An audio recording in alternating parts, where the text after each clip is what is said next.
Hey everybody, welcome to another episode of Breaking Out of the Business Box, or the Business Model Box. I'm here today with my good friend Jay Deckert, who is somebody who you've probably seen before if you've watched Awesome Life Tea or your TV or you're a member of your passion-based business. I clearly can't talk today. It's overrated. But Jay is someone who actually really helped me get more productive, which I didn't know was possible, but also take a look at all of the many projects and things that I wanted to do and filter them down to where I wasn't overwhelming myself and I was actually getting stuff done. So I hugely respect Jay, and he's awesome. So Jay, thank you for being here. Thanks, Stephanie. Thanks for having me. Yeah. Do you want to take just a moment to share a little bit more about you and what you do? Sure. So I kind of grew up in corporate project management for clinical research and tech companies. And since working for myself, I've taken similar tools, the tools we used in those large corporate environments, to smaller teams who don't have full-time project management staff, but are large enough or are growing fast enough that they need that kind of support. And so I do strategic planning and project management and business process modeling for small to medium-sized businesses, and sometimes for businesses who don't have a big enough PM staff at the time. Yeah, awesome. And so, as you know, one of the reasons that I asked you on this show specifically is because you do something a little bit different with your business model, which I think is really cool, both for you and for your clients, which is that revenue sharing model. Can you talk a little bit about that?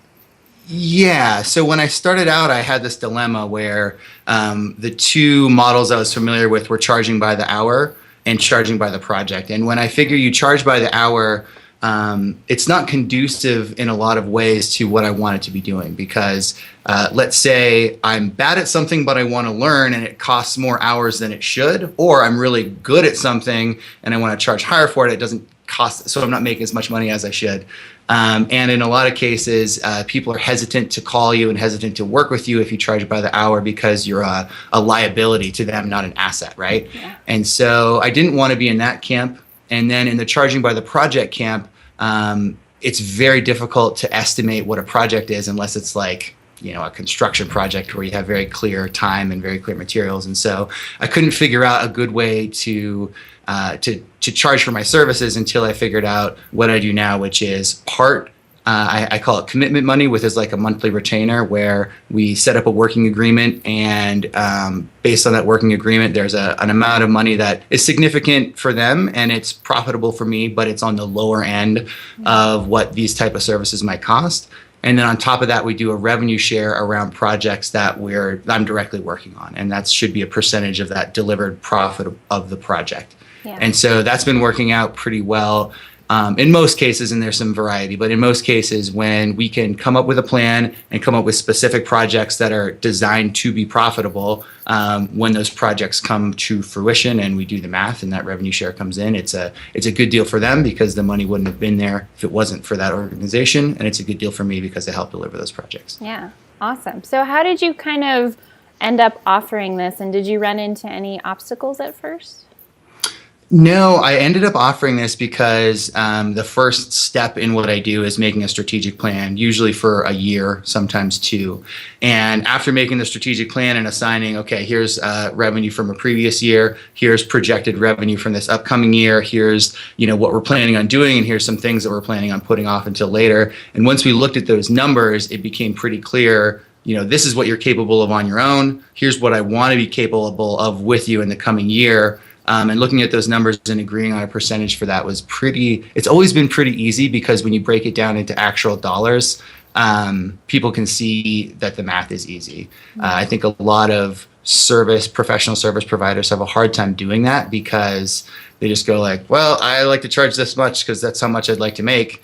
And then their clients go, that seems like a lot. I don't know if it's worth it. Yeah. And then that's kind of where you end it. And that's not a good way. Like, it doesn't feel good for either party. So it feels good to go, here's the target. If we meet it, we're both going to have this much money. And if we get halfway there, we're both going to have this much money. And like, this is just the wide open, here's what we're targeting goal. Yeah. Awesome. So how do you decide on the percentage? It's generally how much influence I'm having on the project versus how much they're doing. In some cases, I probably average about 20% or 30% of projects, but that's very variable depending on what we're actually doing. Yeah. And do you feel like this is a good model more for what you do with project managing, or do you think it could work in a wide variety of businesses? I think it could work in certain businesses. I know that there's a very entrenched hourly model for things like lawyers, and I know that there's a somewhat entrenched per project for designers and graphic designers and things like that. But I think for people who can, there's a book called Dollarization, or maybe the Dollarization Discipline, and if you can look at that and you can match what you're doing to an actual business outcome, and find a very clean, objective way to tie your input into revenue, that's just the easiest way to do it, because that way everyone's clear about what you're delivering.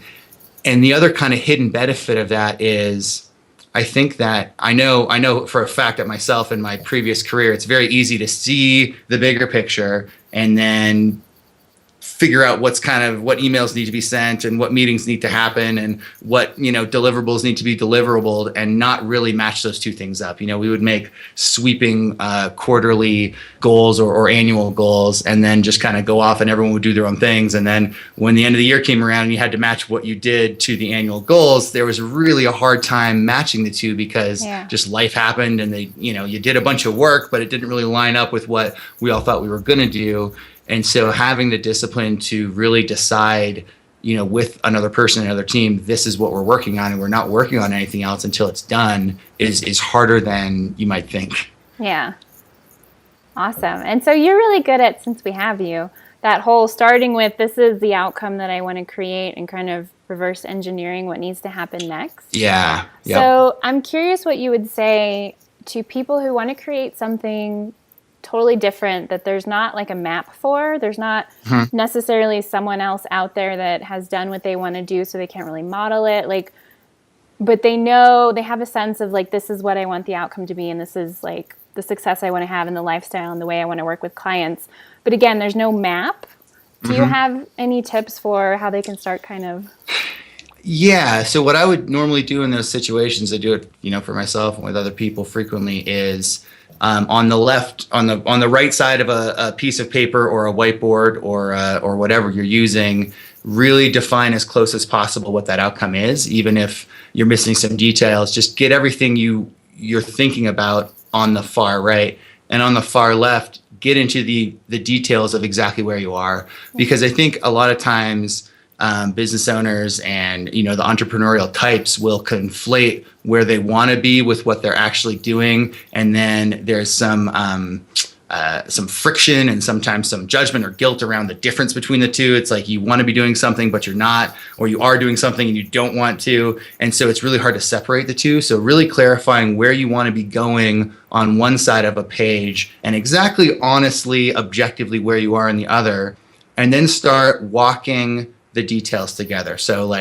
if you're working for a company and you're making $5,000 a year on a side hustle, just write that down. And if you want to be making $100,000 a year on a side hustle, then write that down over here. And the steps between the two are going to be very clear. What's going to be less clear are things like, what's my team going to look like? What's my service going to look like? What are my online presence going to look like? What is my customer list going to look like? All those things that you don't quite know, just understand what they should be, and then start making steps in the direction to connect each element to each other, because looking at it all as one big lump seems very overwhelming and very challenging and very hard to do. Whereas if you just break it down into one kind of string at a time and connect the current elements to the future elements, they all seem much more manageable, and you can do them step by step, as opposed to just hoping for the best and working really hard and not really knowing where you're going. Yeah. And so how do you find clients? Where do they come from for you? And I know you said you start with that strategic plan. So is that generally how your model goes, where you start with the plan and roll them into the rev share? And where do those clients come from? Yeah. So how the process works first is I usually, talk to people on the phone and just get to know them a little bit, and then meet them for coffee and hear about what their plan is, what their either current business is or what the business they're planning on doing is, and what their next steps are. And then we do a full day strategic planning workshop where I sit down with them. And if they have a team, I sit down with the team and we build out a year's worth of a strategic plan. And then at the end of that day, if I can see a very clear point to point, here's where you're at and here's exactly how I want to help you over the next year, I'll make an offer to say, here's how I'd like to work with you. I'd like to work for this fee per month and then this percentage for a profit share over that time period. Now, there have been times where at the end of that planning day, I've not seen a clear place for myself. And so in that case, I package up that strategic plan. I make them in a workspace like Smartsheets or Asana or Basecamp or Teamwork or whatever. I'll make that plan. I'll just deliver it to their team. And that's the service that I provide. And then we just leave it there and then they can do what they want with it. Yeah. But if it's something that I can directly help them deliver, then I make that offer. And where those clients come from, I have a good community in the tech and the clinical research world. And so I've had a bit of a network from there. And then I also plug into the area that I happen to live in, which is Colorado, has a lot of companies of small and large sizes. And there's a lot of events and there's a lot of networking stuff and there's a lot of professional organizations. And I just make it a point when I'm scheduling my week. I make it a point to go to those places and to just meet people. And I never, pitch anybody. I never sell to anybody. But when it comes up what I do for a living, people go, oh, that's interesting. And then sometimes they go like, I've been thinking about doing this with my business. Or they say, hey, I know somebody who's really struggling with their this. And then I have phone calls and, I set up workshops and that's where those clients come from. And so it's a lot of in-person and just getting to know the community and getting to know other, people and businesses in your area and just telling them what you do. Yeah, cool. And so for someone who's trying to build something unique, again, maybe there's nothing to model and no one who's done it. What is like your top piece of advice for them? I actually very much support the nothing to model and no one who's done it thing because I think that it's much harder to build a business by sitting down and making something and thinking about it and creating it and then putting it out there and hoping someone might buy it. I think that's a lower percentage chance than you finding people who need something similar to what you do and making what you do work for them. Because if you can make what you do work for a paying customer, they can introduce you to more people like them, or you can find more people like them. I think it's a disservice to yourself to either come up with a big plan without making it be in service to real people at those times and then deliver it with the hopes that someone's going to buy it. And I think it's not very effective to maybe interview people and ask them what they need, because if you interview people and ask them what they need, they're going to give you the answer that they think is the right answer. But if it's them thinking it and if it's something they need, it's likely that there's going to be a gap there, right? And so in whatever capacity that is your skill, that's your skill set, you wouldn't interview people who have terrible websites about what a good design website would be, right? You need to tell them what a good design website would be. So you need to go and you have to work with them and make their website good if you're a website designer. If you're a lawyer, you don't interview a bunch of potential clients and say, what are your lawyer needs? They don't know. If they knew, they wouldn't be looking for a lawyer, right? And so there's a lot of, there's some questions that are good to ask people in helping develop your business. But the most important thing is finding people who need your help and just forcing yourself into that space and making it work, and then building that out to more and more people. And that will inevitably be a unique business, because most people are unique. And if businesses aren't unique, then they're interchangeable and replaceable, and there's probably someone already doing it for cheaper than you. So it's more likely that you're going to make something interesting and unique for a specific set of people than cloning a service that someone else can do from another country for much cheaper, or has been doing it for longer, or what have you. Yeah. So what would you say that process would look like? It's clear with something like, well, you have an ugly website and we should redo it, and here's how I can pitch my service to you. But especially for my audience, who are people who want to be of service and they want to make an impact and support people, and they all have different skill sets, and they're usually leaning in the direction of a coaching business. And there's a lot of people that they feel like they can help at the start. You know how we get into that, I can help everybody, why should I narrow in? So right? What would you suggest to them, like how that would work, of like seeing someone with a problem and then kind of wedging yourself in there with here's how I can help? That's a good question, and there's probably a couple different of approaches. One being, just pick someone and work with them and give them a free session in exchange for feedback. And then collect that feedback as kind of a reflection on you and use that to find more people in that area. So if you're talking about finding a specific niche in a coaching or a supporting profession, you need to have that niche reflected not just by what you say, but what other people say about you. And that's a really clear way for people to trust communication, because anybody could make up anything and put it out there in the world. But when people believe it is when they hear it, not just from you, but from other people as well. And so anything you can do, if you have any current clients at all, if you have a meetup group where you can get some kind of feedback from them, anything you can do to help narrow down what the type of people you're going to work with and what they will say about you will help you refine what you're doing, and it'll help attract more people in that type of environment. And you might not know starting out. You might not be able to say, these are the people I'm going to work with, and I'm not going to work with anybody else. But over time, you just experiment. Just don't say no to things until you're too busy to say yes, right? Yeah. And that's one of the good problems to have. Yeah, I like that. That's definitely what I did. I started with what I thought, and then I slowly narrowed in on, this is how I really want to help. Yeah, and just be open to learning more about what you do than you thought you knew. Yeah, ooh, I like that. Awesome. Well, let's end on that genius tidbit and just tell people where they can find you online and how they can learn from you.